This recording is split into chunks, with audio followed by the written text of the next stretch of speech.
নমস্কার বন্ধুরা, সর্বাণী রান্নাঘরে আপনাদের সবাইকে স্বাগত। বন্ধুরা, আজকে আমি আপনাদের সঙ্গে শেয়ার করব চিংড়ি মাছের ভীষণ লোভনীয় এবং দুর্দান্ত স্বাদের একটা রেসিপি, যেটা গরম ভাতের সঙ্গে থাকলে আর কিছুই লাগবে না। ছোট বড় সবার পছন্দের একটা রেসিপি। আশা করি বন্ধুরা আজকের রেসিপি আপনাদের ভীষণই ভালো লাগবে। আর ভালো লাগলে অবশ্যই একটা লাইক দেবেন। সেই সঙ্গে নতুন বন্ধুরা আমার চ্যানেলটিকে সাবস্ক্রাইব করে আমার পাশে থাকবেন। তাহলে চলুন বন্ধুরা, রেসিপিতে যাওয়া যাক। অপূর্ব স্বাদের হাতে মাখা চিংড়ি ভাপা করার জন্য এখানে আমি 300 গ্রাম চিংড়ি মাছ পরিষ্কার করে ধুয়ে খোসা ছাড়িয়ে নিয়েছি। আর অবশ্যই চিংড়ি মাছের এইভাবে ভাপা করার জন্য খোসাটা ছাড়িয়ে নিতে হবে। এখানে আমি 300 গ্রাম চিংড়ি খোসা ছাড়িয়ে নিয়েছি। আপনারা আপনাদের প্রয়োজন অনুযায়ী কম বেশি চিংড়ি নিয়ে এইভাবে খোসা ছাড়িয়ে নেবেন। এখন আমি এই খোসা ছাড়ানো চিংড়ির মধ্যে দিয়ে দিচ্ছি পরিমাণ মতো হলুদের গুঁড়ো, দিলাম পরিমাণ মতো লবণ, এখন দিচ্ছি গুঁড়ো লঙ্কা। আপনারা আপনাদের প্রয়োজন অনুযায়ী কম বেশি গুঁড়ো লঙ্কার পরিমাণটা দিবেন। এখন দিচ্ছি জিরা গুঁড়ো, আর দিলাম 2টো কাঁচা পাকা লঙ্কা, সেটা ছোট করে কেটে নিয়েছি। এখন দিলাম হাফ চামচ কালো সরিষা বাটা। এখন দেবো 2 টেবিল চামচ সরিষার তেল। আর এই রেসিপিটা সরিষার তেলেই খেতে ভীষণ ভালো লাগবে। এখন সব কিছু আমি হাত দিয়ে সুন্দর করে মেখে নেব। তো বন্ধুরা, এইভাবে চিংড়ি ভাপা করলে গরম গরম ভাতের সঙ্গে খেতে দুর্দান্ত লাগে।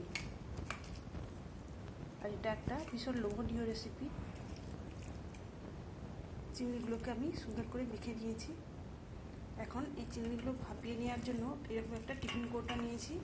এখন এই কৌটার মধ্যে চিংড়িগুলোকে আমি দিয়ে দেব। এখন আমি যে পাত্রে চিংড়িটা মেখেছিলাম সেই পাত্রে ধোয়া জল এর মধ্যে দিয়ে দিলাম। তবে খুব বেশি জল দেওয়া যাবে না। সব শেষে আমি আবারও দিয়ে দেবো 2 টেবিল চামচ সরষের তেল। সব কিছু আমি আবারও ভালোভাবে মিশিয়ে নেব।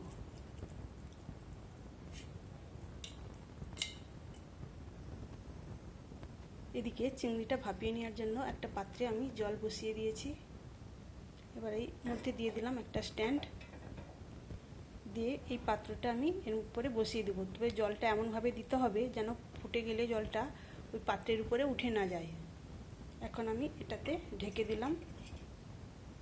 ঢেকে দেওয়ার কারণ হলো, যখন জলটা ফুটবে তখন কিন্তু ওই বাষ্পটা ওই পাত্রের মধ্যে পড়তে শুরু করবে, তাহলে অনেকটাই এর জল বেড়ে যাবে, তখন কিন্তু খেতে ভালো লাগবে না। এখন এটাকে আমি আবারও ঢেকে দিলাম। এইভাবে আমি 10 থেকে 15 মিনিট ভাপিয়ে নেব। আমি চিংড়িটা 15 মিনিট ভাপিয়ে নেওয়ার পর ঢাকাটা খুলে নিয়েছি। আর দেখুন বন্ধুরা, এই প্লেটের মধ্যে কতটা বাষ্প জমেছে। এটা যদি আমি ঢাকা না দিতাম তাহলে কিন্তু ওটা ওই চিংড়ি মাছের মধ্যেই পড়তো, তাহলে কিন্তু ওটা খেতে ভালো লাগবে না।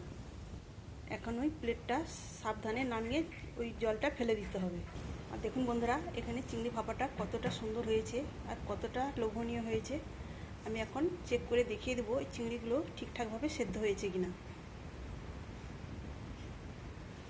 এটা গরম রয়েছে, তো দেখুন এটা ঠিকঠাকভাবেই সেদ্ধ হয়েছে চিংড়িগুলো। এখন আমি এই চিংড়ি ভাপার পাত্রটা নামিয়ে নেব। আর বন্ধুরা, এরকম একটা চিংড়ি ভাপা গরম ভাতের সঙ্গে থাকলে আর কিছুই লাগবে না।